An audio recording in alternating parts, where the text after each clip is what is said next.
প্রিয় শিক্ষার্থীরা, আশা করি তোমরা সকলেই ভালো আছো। তোমাদের আজকে অনুশীলনী 3-এর সূত্রের সাহায্যে বর্গ নির্ণয় করা শেখাবো।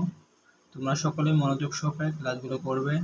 আমার ধারাবাহিক ক্লাস হবে, ক্লাসগুলো তোমরা সকলেই খেয়াল করবে। একবারের জায়গায় 2বার করে তোমরা ক্লাস করবে, সমস্যা নেই। তো আমরা চলো ক্লাস শুরু করি। এখানে প্রথমটা ছিল হলো সূত্রের সাহায্যে বর্গ নির্ণয় করো 2a + 3b। এটার বর্গ করলে কি হয়?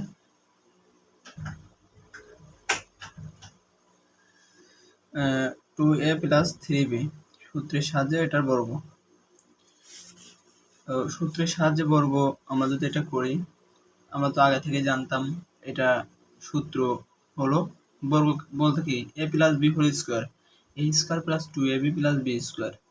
আমরা যাই থাকুক না কেন আমরা এটার উপর বর্গ দেব হোল স্কয়ার। মনে মনে এটা a, এই টোটাল 2a, আবার 3b মনে মনে b। আমরা যাই থাকুক না কেন আমরা মনে মনে a ধরবো আর মনে মনে b ধরবো। তাহলে a + b whole square, a square + 2ab + 3 + b square, 4a square 12ab + 9b square. এটাই আমাদের অ্যান্সার। তোমরা সকলে বুঝছো আশা করি। তোমাদের আরেকটা অঙ্ক দেখাই, তোমরা কোনটা করাবো? তোমাদের অঙ্ক তোমরা এটাও দেখতে পারো, x² + 2y² এটা কঠিন একটু হবে, তাও দেখাই। নম্বর x² + 2y² সব একই অঙ্ক, আমরা একই সূত্র দেব, x² + 2y² হোল স্কয়ার। এটার আমরা বর্গ করব। x² এটার বর্গ করলাম a² + 2a² b square, a² 2ab + b square. b আমাদের কি এখানে 2y² হলো b হোল স্কয়ার। এখানে আমাদের বর্গ করলে পরে হচ্ছে x4 + 2 4x² + y² আমাদের এভাবে রাখলে অ্যান্সার হয়, আবার এটা ভাঙলে পরে অ্যান্সার হয়। আমরা এইভাবে রাখি, এটাই আমাদের অ্যান্সার, সমস্যা নেই তোমাদের কোনো। এখন আমরা পরের এসে যাই গ নম্বর, একটা মাইনাস সেটটা দিয়ে করি, 4y - 5x। এটা আমরা করব গ নম্বর, 4y - 5x। এটার আমরা কি করব? বর্গ করব। এটারও বর্গ করব আমরা 4y - 5²। এখন আমরা জানি এটা কিসের? a - b হোল স্কয়ার সূত্র পড়বে। a - b হোল স্কয়ারের সূত্র আমরা জানতাম, a² - 2ab + b স্কয়ার। এই সূত্রগুলো আমরা 6 এর থেকে পড়ে আসতেছি, এখনো কাজে লাগতেছে। তাই তোমরা সূত্রগুলো ভালোভাবে আয়ত্ত করবা যাতে তোমাদের পরবর্তী ক্লাসগুলো আরো সহজ হয়। a² - 2ab + b square, 16y² - 20xy, 4 × 8 = 40 xy + 25x²। আমাদের এটাই অ্যান্সার। আশা করি তোমরা সকলেই বুঝতে পারছো। ক্লাসগুলো মোটামুটি সহজ আছে, তোমরা মনোযোগ দিলে পরে সবকিছুই বুঝতে পারবা। আচ্ছা, আমরা এখন এই টপিক নিয়ে আলোচনা বাদ দেই। আমরা এই সূত্রের সাহায্যে বর্গ নির্ণয় আর করব না। এখন আমাদের টপিক কি করতে পারি? আমরা সরল করতে পারি একটা। 2 নম্বরে সরলটা করতে পারি। 2 নম্বরে আছে সরল করো। এর প্রথমটাই আমরা করব। ক নম্বর অঙ্কটা আছে কি 7, আমরা এটা উঠাচ্ছি, তোমরা 7 7p plus 3q minus 5r whole square minus 7p plus 3q minus 5r 8p minus 4q minus 5r plus 8p minus 4q minus 5r whole square। এটা আমাদের মূল অঙ্ক। এটা আমাদের ডিসপ্লেতে যদিও আসতেছে না, আমি চেষ্টা করতেছি আমাদের পুরোপুরি দেখানোর জন্য। তো এখন আমাদের কাজ হলো এটারে আমাদের সরল করতে হবে না, এগুলো সরল করতে হলে আমাদের এখন প্রদত্ত রাশি ধরে এটা করতে হবে। মনে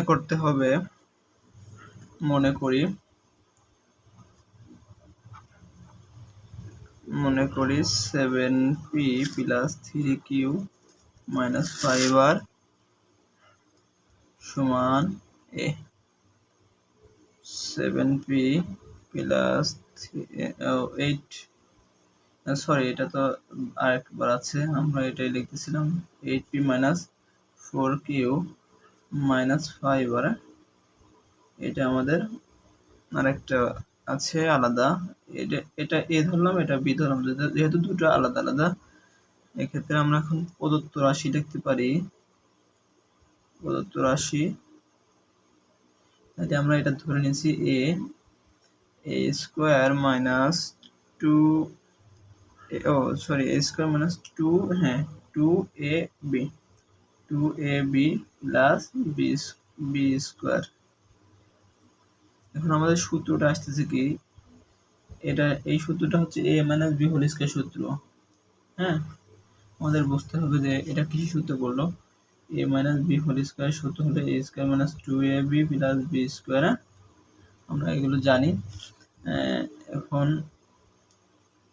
a minus b whole square আমরা বসিয়ে দেবো। এখন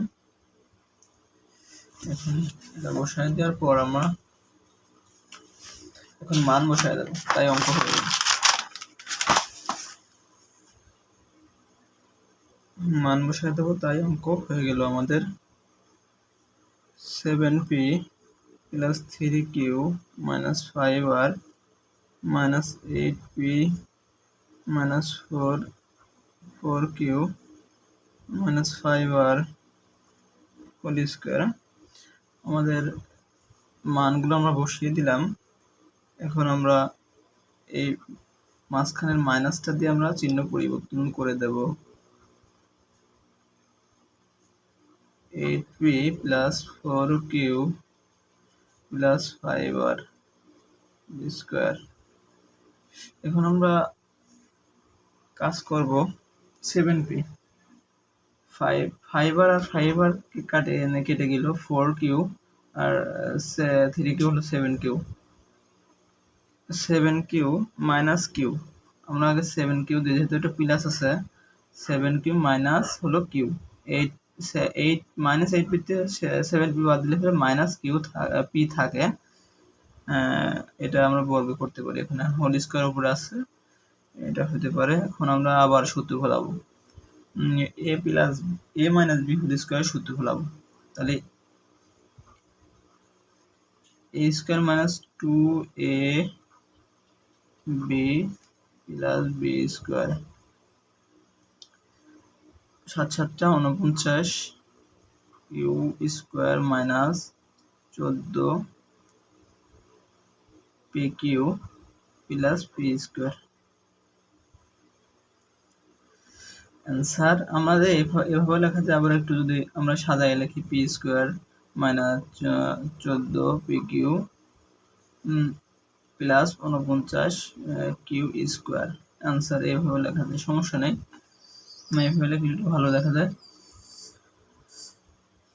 তো এটাই আমাদের অ্যান্সার। এখন আমরা একটা করলাম, এটা আমাদের সাধারণত এটা ধারণা হলো এগুলো এরকমই সেম। এটা পরীক্ষার ক্ষেত্রে তেমন ইম্পর্টেন্ট না। আমাদের পরের অঙ্কটা এখন যাই, 3 নম্বরে যাই। 3 নম্বর অঙ্কটা খুবই ইম্পর্টেন্ট অঙ্ক। আমরা অঙ্কটা উঠে নিই 3 নম্বর। অঙ্কটা আছে a - b = 4 এবং ab = 60 হলে a + b এর মান কত? a - b = 4 এবং ab = 60 হলে a + b এর মান কত?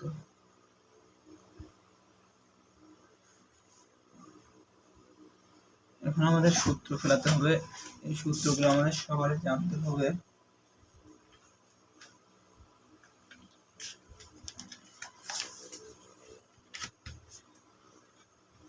এখন এগুলো আমাদের দেওয়া আছে। এখন আমরা সূত্র ফেলাবো। এখন আমরা তো জানি a + b হোল স্কয়ার যদি সূত্রটা ফেলাই a - b whole square plus 4ab আমরা বসাতে পারি। যেহেতু আমাদের মানগুলো দেওয়া আছে a - b = 4 এবং ab = 60, এজন্য আমরা a + b এর মানও চাইছে, এর মান বাই করতে বলছে। আমরা এখন সূত্রটা জানি কি, a + b হোল স্কয়ার সমান a - b whole square plus 4ab। এটা হলো অনুসিদ্ধান্ত সূত্র। এটা, হ্যাঁ, এটা আমাদের মনে রাখতে হবে, এটা অনুসিদ্ধান্ত সূত্র। এখন আমরা মান যদি বসায় দেই 4 স্কয়ার প্লাস 4 60 16 প্লাস 124 240, তাইলে পরে আমাদের হয় হলো 256 a + b সমান প্লাস মাইনাস √256, অতএব a + b সমান প্লাস মাইনাস 12 না তো 16, সরি 12 হলে 144 হয় 16। আমাদের a + b এর মান প্লাস মাইনাস 16, অ্যান্সার এটাই। আশা করি তোমরা সকলে বুঝতে পারছো। তো ক্লাস যতটুকু নিলাম, আর ক্লাসটা বড় করব না। তোমরা সকলেই মনোযোগ সহকারে ক্লাসগুলো করবে এবং আমার ধারাবাহিক ক্লাসগুলো করবে। আর অবশ্যই চ্যানেলটা সাবস্ক্রাইব করে রাখবে, যাতে তোমাদের কাছে ভিডিওগুলো তোমরা আগে দেখতে পারো। এটাই তোমাদের কাছে কাম্য। ধন্যবাদ, আবার দেখা হবে।